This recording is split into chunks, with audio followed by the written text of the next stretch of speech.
নমস্কার, ধনতেরাসের অনেক শুভেচ্ছা তোমাদের। এর আগের ব্লগে তোমাদের বলেছিলাম না, আমার অনেক দিনের একটা ইচ্ছা পূরণ হচ্ছে। সেটা হলো এটা। আমার অনেক ইচ্ছা ছিল আমি ছাদে একটা এই রকম খুব সুন্দর তুলসী মঞ্চ স্থাপন করব। সেটা করব করে সেটা আর হয়ে উঠছে না। তারপরে শেষ পর্যন্ত আমার বরের প্রচেষ্টায় সেটা সম্পন্ন হলো। পুরোটার ক্রেডিট কিন্তু আমার বরের কাছেই যায়।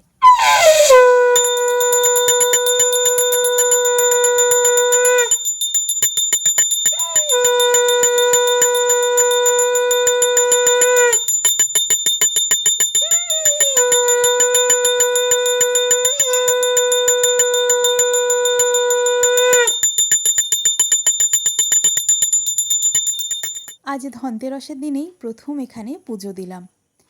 সব ফুলগুলো সকালেই তুলে রেখেছিলাম। তারপরে খুব সুন্দর করে পুজো দেওয়া হয়ে গেলে আসলাম বাড়ির মধ্যে। আজকে বাড়ির মধ্যেও খুব ভালো করে পুজো দিয়েছি। এইখানে বাটিতে অনেক রকম জিনিস আছে যেগুলো সবার কাছে এখানেই শুনেছি আজকে এটা মা লক্ষ্মীর কাছে রাখতে হয়। তাছাড়াও আমি এখানে অনেকগুলো প্রদীপ সাজিয়ে রেখেছি। এটা হচ্ছে জমদ্বীপ, আর তার সঙ্গে 3টে প্রদীপ আছে আমার 3টে ঘরের জন্য।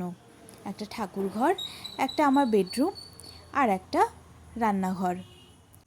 বাড়িতে মা লক্ষ্মীর সামনে পুজো হয়ে যাওয়ার পর জমদ্বীপটা আমার মুখ্য দুয়ারের বাইরে আমি রেখে এসেছি। সেই দ্বীপটা আর ফিরে দেখা যাবে না, তাই জন্য দরজা বন্ধ করে দিয়েছি। একেবারে কালকে সকালে সেই দ্বীপটা নিয়ে জলে ভাসিয়ে আসবো। আমার কাছে পুজো মানে হলো ভগবানকে ধন্যবাদ জানানোর একটি প্রক্রিয়া। ভগবান আমাকে প্রত্যেকটা দিন এত সুন্দর করে দিয়েছে, সেই জন্য ভগবানের উদ্দেশ্য করে আমি পূজা করি। আমাদের প্রত্যেকের কিন্তু পুজোর ধরন আলাদা, কিন্তু ভক্তি একই রকম।